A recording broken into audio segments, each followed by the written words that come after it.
¿Seguro? Ahí no tenía retorno. Bueno, buen día. ¿Cómo andan? ¿Todo bien? ¿Todo en orden? Me alegro. Bueno, en primer lugar, recordarles, hoy se cumplen 9 meses del comienzo del gobierno, allá por el 10 de diciembre del año pasado. A modo de repaso, quería resaltar algunos puntos que han ocurrido en estos 9 meses. En primer lugar, se logró bajar la inflación del 25,5% en diciembre al 4% en el mes de julio. Esto, recordemos, se hizo sin precios cuidados, sin ley de góndolas, sin chamanismo económico, que por supuesto nunca había dado, ni dio, ni dará jamás resultado. Recordando también que exactamente hace un año el viejo equipo económico o el anterior equipo económico, allí la inflación mensual era del 12,4%, con chamanismo económico, con precios cuidados, con precios regulados y con toda la maraña de regulaciones y trabas que tenía la economía argentina.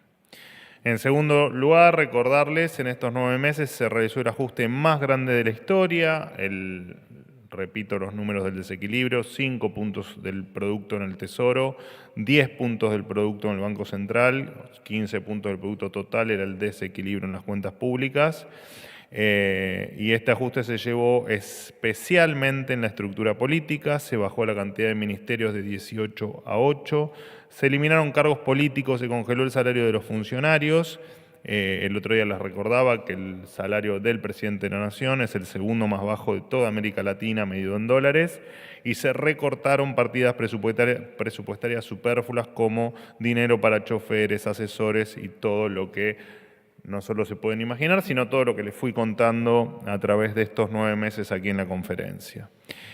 También algo muy importante, hemos suspendido la pauta oficial por un año, como recordarán, y todo esto implica menos plata para la política que durante tanto tiempo atacó el bolsillo de los argentinos. En tercer lugar, recordarles de estos 9 meses el retorno del orden.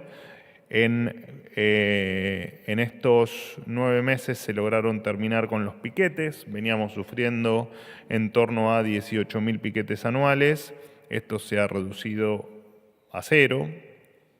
En Rosario, producto del orden que se estableció, tanto por orden del presidente como por acción de la ministra Bullrich, bajaron un 60% los homicidios. Y como dijimos, esto trajo normalidad o mayor normalidad a la ciudad de Rosario, donde vimos especialmente lo ocurrido en las vacaciones, donde fue una ciudad turística que volvió a recuperar ese espíritu de recibir turistas y de que esa actividad se vuelva a la normalidad. Y por último, quería recordarles la transformación que se hizo en materia legal y desregulatoria, más allá de las reformas que siempre mencionamos acá, ¿no? Las 800 reformas de la ley bases y el DNU, mucho más ambiciosa que en la ley de convertibilidad, y además, bueno, toda la maraña de regulaciones que viene desarmando el ministro Federico Sturzenegger. E incluso se hizo un pacto con 18 de los 24 gobernadores para que Argentina recupere premisas básicas. Eran básicas, pero las habíamos olvidado, como la inviolabilidad de la propiedad privada, el equilibrio fiscal innegociable, la reducción del gasto público a niveles históricos, algo que no logró ningún fundamentalista del consenso político. Todo esto un giro de 180 grados respecto de lo que se venía haciendo, y es lo necesario para retomar, después de más de 100 años de decadencia, el sendero de libertad y crecimiento. En otro orden de cosas, pero bueno, relacionado también al paso de estos 9 meses, en virtud de la estabilización que se logró en estos meses, contarles que según datos de la Secretaría de Trabajo, creció la contratación de trabajadores en el sector privado. Esto se produce gracias a la recuperación de las contrataciones de personal en julio con respecto a las del mes anterior, donde la tasa de incorporaciones pasó del 1,3 al 1,6%. Entre los sectores que incrementaron su nivel de empleo, como ya habrán leído en el informe, se encuentran los de la construcción, después de 11 meses de caída, comercio, restaurantes y hoteles, servicios financieros y trabajadores independientes. Además, los salarios reales del empleo asalariado registrado privado mantuvieron una tendencia creciente desde abril. En julio, el salario real medio creció un 2% con respecto a junio y acumula un aumento del 12,6% en los primeros 7 meses de este 2024. Las expectativas a futuro también son positivas. El 25% de las empresas, o sea, 1 de cada 4, planea aumentar su dotación de personal. En cuanto a la industria, el mes de julio creció un 6,9% respecto al mes anterior y la construcción creció en torno al 8% también en relación al mes anterior. Por su parte, el sector agropecuario invirtió más de 25.000 millones de dólares en la campaña agrícola 2023-2024, una de las más altas de los últimos años. También aumentaron 6,8% las exportaciones de vino con respecto al 2023. Asimismo, la baja del impuesto país y la reducción de los tiempos para el pago de las importaciones trajo beneficios. Ternium bajó un 7% el precio de la chapa desde el 1 de septiembre. El sector automotriz, Toyota, Nissan y Peugeot bajaron sus precios entre el 2 y el 4%. Incluso Renault ha llegado a bajar sus precios en uno de sus modelos en un 23%. En tanto, luego de la derogación de la ley, los valores de los alquileres cayeron un 26,6% en términos reales en Buenos Aires y los alrededores. Además, la oferta creció un 195%. El gobierno del presidente Milei cumple con lo que prometió al asumir el mandato el 10 de diciembre y, como dijimos siempre, paz y administración es nuestra premisa, valga lo redundante, principal. En otro orden de cosas, contarles que el Ministerio de Capital Humano estableció la esencialidad del sector aéreo para garantizar un nivel mínimo de servicio, aun cuando haya conflictos sindicales que paralicen la actividad. Esta medida se implementó a raíz de los paros aeronáuticos de los últimos días, que de manera injusta y irresponsable dejaron a miles de pasajeros sin poder viajar. El sector aéreo es, para nosotros y para el sentido común, fundamental para la conectividad de un país, especialmente el nuestro, para el comercio y para el transporte de personas. Es por eso que si se incumplen los acuerdos sobre servicios mínimos, habrá sanciones, de acuerdo, por supuesto, a la legislación vigente. Además, por los paros encubiertos llevados a cabo recientemente, Aerolíneas Argentinas denunciará a los gremios de pilotos APLA y tripulantes ante la justicia. Estos gremios, recordemos, son los mismos que festejaron el cierre del aeropuerto del Palomar, defendieron el déficit de Aerolíneas Argentinas pagado por todos los argentinos, se opusieron a la apertura de cielos argentinos abiertos a la libre competencia y destruyeron el sistema aerocomercial argentino, por supuesto, en complicidad con quienes gobernaron la Argentina hasta el 10 de diciembre. Es la primera vez que un gobierno avanza con la esencialidad del sector aéreo y esto es porque la Argentina patotera se terminó. A los problemas ordinarios, soluciones extraordinarias, como dice una canción, haciendo cosas raras para gente normal. Contarles también que a partir de fuentes abiertas, a las que accedemos todos, pero que también accede el Ministerio de Seguridad, suponemos que se están planificando actos de violencia para la movilización del día de mañana frente al Congreso, por lo que en virtud de esto se va a proceder a realizar un operativo de seguridad especial. Atacar al Congreso es atacar la democracia, atacar el funcionamiento del Congreso es atacar la democracia y no se va a permitir y se va a cumplir a rajatabla se van a cumplir con los protocolos vigentes. Por supuesto, me refiero al protocolo de orden público, el conocido popularmente como el antipiquetes. Apelamos a la responsabilidad de todos los sectores para que mañana esto, por supuesto, no ocurra y esta información, repito, de fuentes abiertas no se condiga con la realidad. Por otro lado, y ya termino, dos temas más. El presidente de la Nación tomó la decisión de despedir al interventor de la empresa Yacimientos Carboníferos Río Turbio. Y por otro lado, contarles que el día domingo a las 21 horas el presidente se va a hacer presente en el Congreso Nacional para anunciar el presupuesto 2025. Esto es todo, los escucho. Manuel, buen día. ¿Cómo estás? Pablo Lapuente para Letra P. Recién hacías un repaso de los datos que entiende el gobierno, son positivos en estos 9 meses de gestión. ¿No tienen alguna suerte de autocrítica también de estos 9 meses? Si podés enumerar alguna de ellas, teniendo en cuenta que quizás quisieran rever las políticas como para subsanarlas, digo, apelando un poco a la memoria, ¿no? Una jubilación mínima apenas supera los $200, tienen dificultades incluso para llegar a acuerdos políticos con la oposición dialoguista, con los sectores que en un inicio eran aliados del gobierno, e incluso también hay despidos masivos en áreas del sector público, del privado, incluso en las automotrices que vos decís que bajaron los precios por algunas medidas del gobierno, también tienen dificultades, y con respecto a eso hay alguna suerte de autocrítica que puedas mencionar en estos 9 meses de gestión. Y algo también de rigor de la reunión de gabinete es si tenés precisiones de cuándo retoma su rol Guillermo Francos con el problema de salud que tuvo en los últimos días, y cómo evaluás o qué rol ves que va a tomar el ministro de acá hacia adelante, teniendo en cuenta que se menciona no solo en el gobierno, sino en la oposición, que muchas de las cosas que salen de la gestión pasan en realidad por las manos de la secretaria general Karina Milei y el asesor Santiago Caputo, y no así por el jefe de gabinete. Gracias, Manuel. Bueno, preguntas con respuestas largas y amplias. Voy a tratar de ser lo más escueto posible.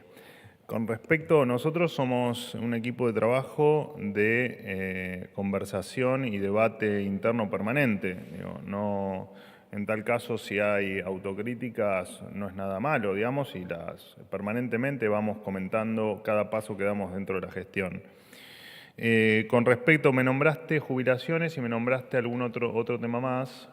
Sí, o en general si podés, más allá de lo que mencioné, si pueden hacer ustedes una No, autocrítica de estos nosotros, 9 meses ok, de gestión. Mencioné jubilaciones, algo más general, despidos, ok. diálogo con la oposición.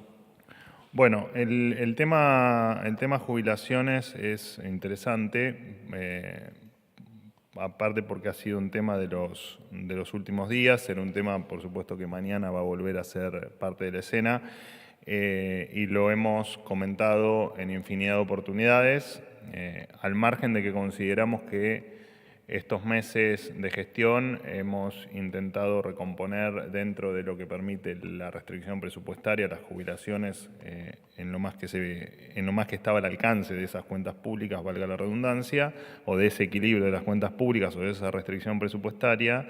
Lo cierto es que nosotros entendemos y somos conscientes que cuál es la situación del sistema jubilatorio argentino. Entendemos que es un sistema que lo han despedazado, lo han destruido, lo han fundido y lo han usado como una gran caja política, transformando durante mucho tiempo ANSES en una gran caja de subsidios. Te pasó cuando estatizaron las AFJP, prometiéndole a los jubilados una mejor jubilación, y cuando además jubilaron a millones de personas sin tener los aportes correspondientes. Recordamos que en un sistema de reparto, de un lado tenés los aportes, del otro lado tenés al pasivo que hace usufructo de esos aportes. Y esas jubilaciones, cuando no se les tenía en cuenta el ajuste por inflación, porque en la fórmula anterior esa fórmula no incluía la variable de inflación, ahora nos pareció lo razonable que los jubilados se ajusten por inflación. Nada de esto indica que un jubilado está en su mejor momento, sino simplemente que hemos hecho todo lo que estuvo a nuestro alcance y lo vamos a seguir haciendo. Pero a veces cuando se habla de determinadas variables, cuestiones o situaciones, en este caso con el sistema jubilatorio, pero puede ser cualquier otro, están olvidando del desastre que han hecho en la Argentina y de la cantidad de bombas y de tierras arrasadas que recibimos el 10 de diciembre. Así que todo lo que estamos haciendo es en pos de mejorar no solo el sistema jubilatorio, sino también los salarios, el nivel de inversión, el nivel de empleo, ni que hablar de la actividad y de tantas otras cosas. Así que esa es nuestra línea, absolutamente inamovible, más allá de que uno, volviendo a a la cuestión de la autocrítica, más allá de que uno en el día a día va, por supuesto, tratando de mejorarse a sí mismo. Eso lo hacemos todos porque es nuestra obligación. No es algo que nos tenga que gustar o no gustar. Nuestra obligación es mejorarnos todos los días y es lo que hacemos. Con respecto al jefe de ministros Francos, no entiendo la pregunta en términos de su rol. Es el jefe de gabinete y actúa como tal, y no veo a qué se debe tu pregunta. Sí, déjame recordarte, hoy tomé nota de algunas internas que ustedes nos han adjudicado a lo largo de estos 9 meses. Los 9 meses, viste, cuando cumplimos meses vas haciendo reflexionás sobre lo que ocurrió. Nos inventaron una interna entre Santiago Caputo y Sandra Petovelo, una interna entre Mondino y Karina Milei, una interna entre Santiago Caputo y Karina, una interna entre Luis Caputo y Federico Sturzenegger, una interna entre Santiago Caputo y Petovelo nuevamente, una interna entre Santiago Caputo y Cunio Libarona. Han despedido a Mondino, a Russo, a Cunio, a Luis Caputo, a Petovelo, a Francos y a mí.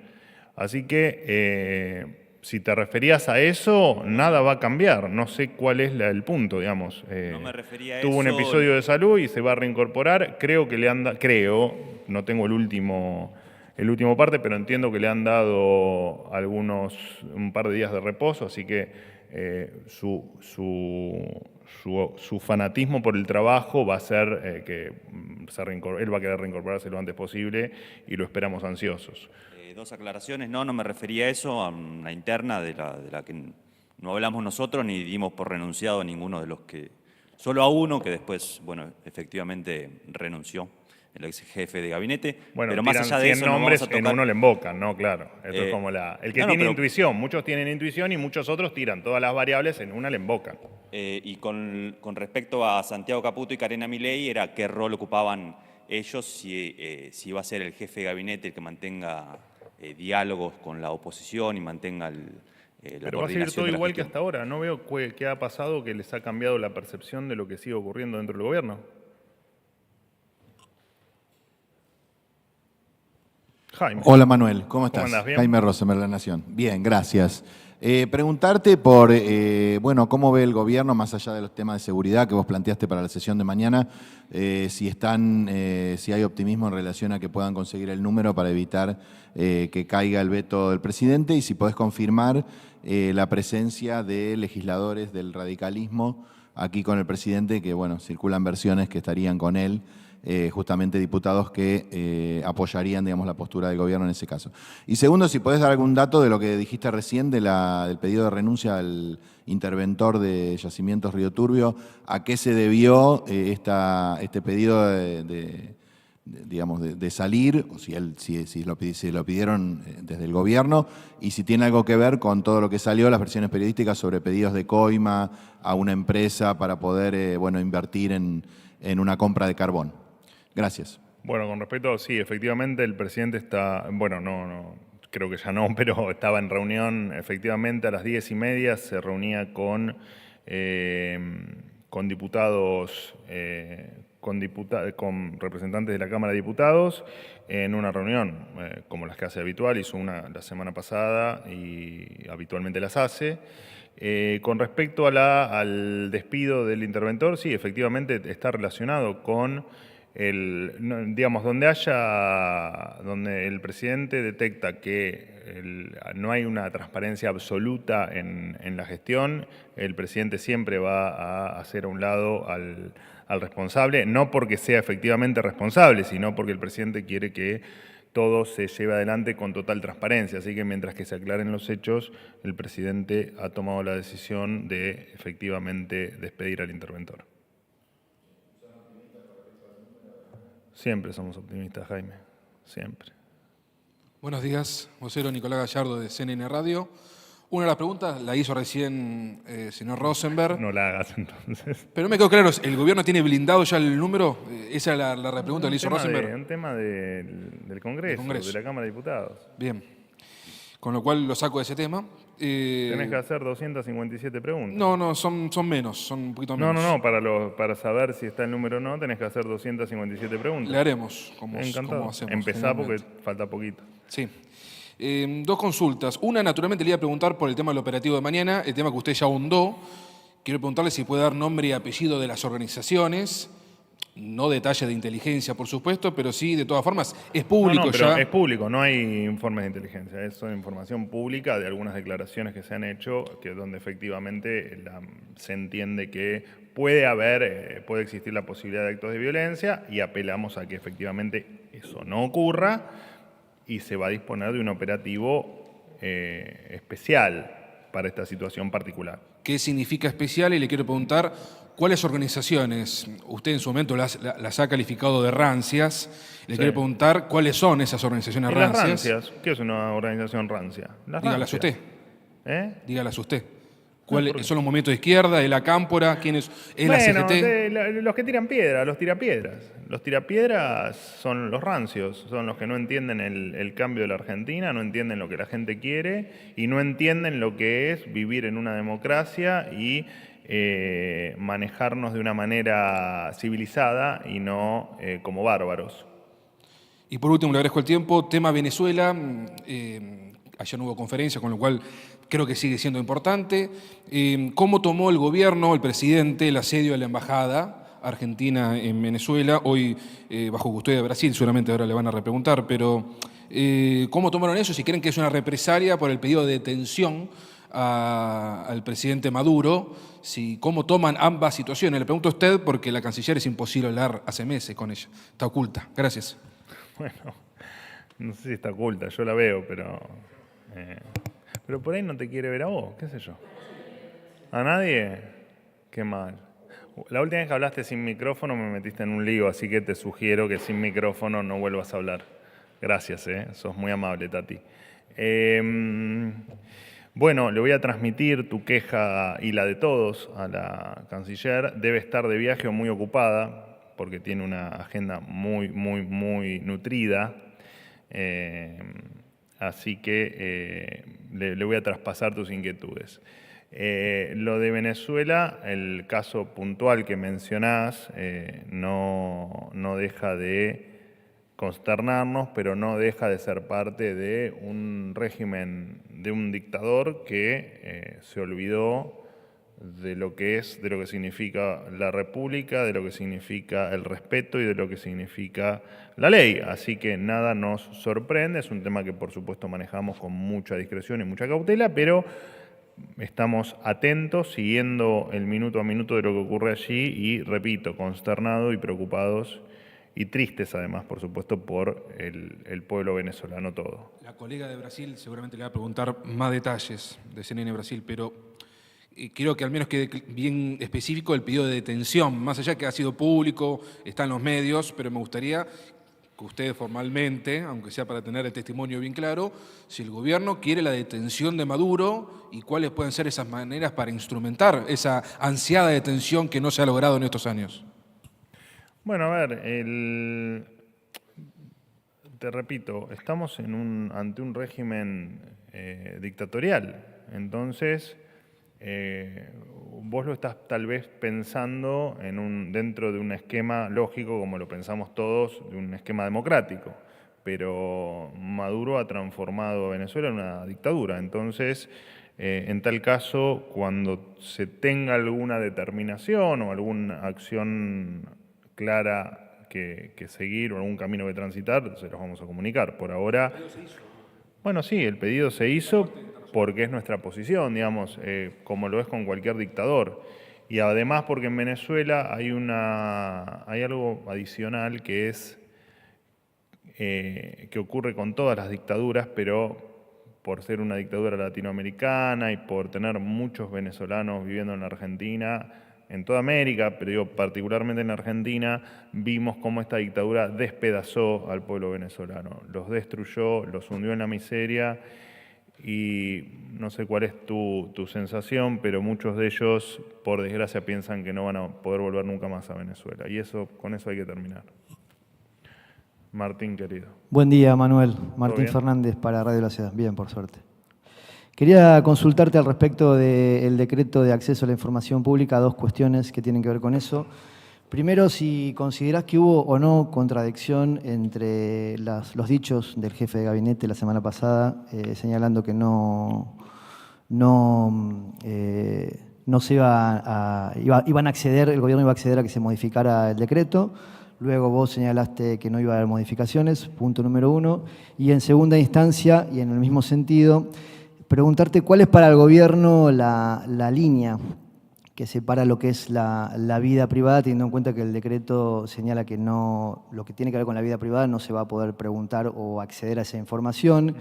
Esto te lo consulto porque gracias por ejemplo, a datos de la vida privada del expresidente Alberto Fernández, la sociedad obtuvo datos que la conmocionaron y que terminaron poniendo lo que fue la gestión del expresidente en un lugar distinto al que tenía hasta ese momento. Entonces, ¿cuál es para el gobierno el límite para considerar lo que es vida privada y lo que es de interés público o no? Gracias. Bueno, en primer lugar, nosotros nos da mucha pena que hayan operado, no me refiero a vos, por supuesto, ¿no? En términos generales, cómo han operado de una manera muy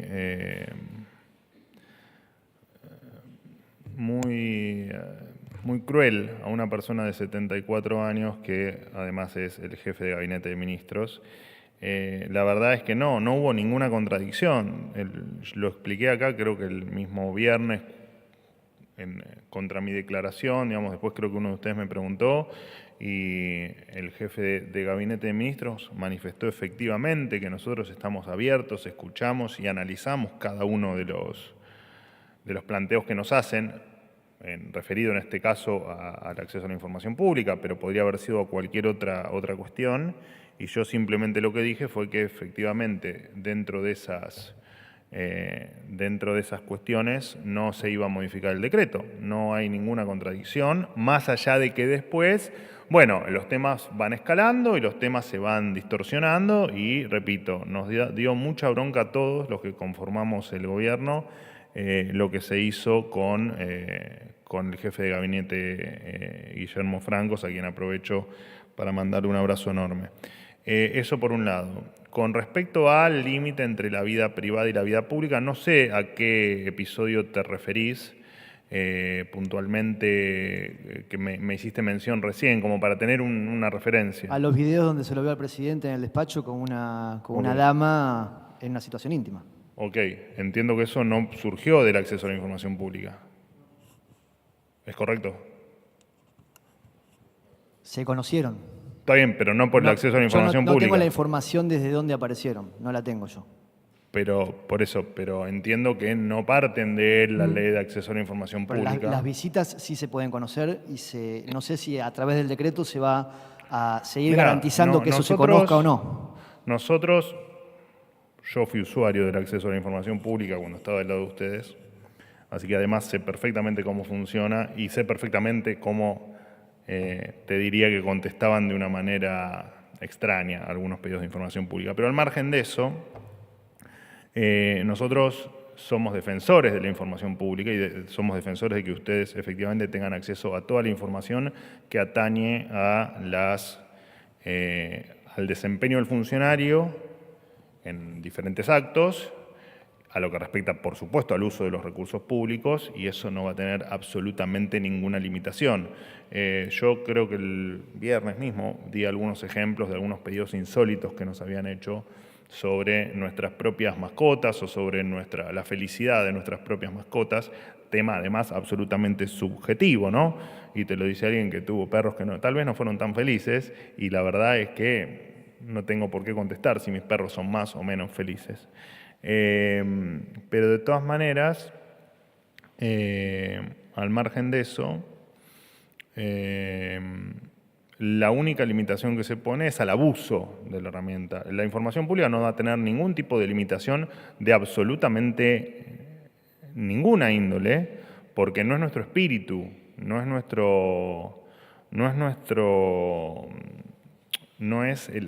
de hecho, efectivamente el espíritu de la reglamentación es que el acceso a la información pública se use efectivamente para ver qué está haciendo un funcionario, para pedirle información a los funcionarios y para pedirles explicaciones a los funcionarios sobre la gestión, sobre el uso de fondos públicos y sobre cómo desempeña con recursos de la gente cada uno de sus días en las diferentes funciones del gobierno. No tienen un espíritu restrictivo ni tiene un espíritu que vaya en contra de la libertad de la información. Y nada, te repito, ni los videos surgieron por los aberrantes videos, dicho sea de paso, no surgieron por el acceso a la información pública, como tampoco surgió la foto de la fiestita de Olivos. De hecho, eso lo filtraron ustedes, los periodistas. Y nada tiene que ver con el acceso a la información pública.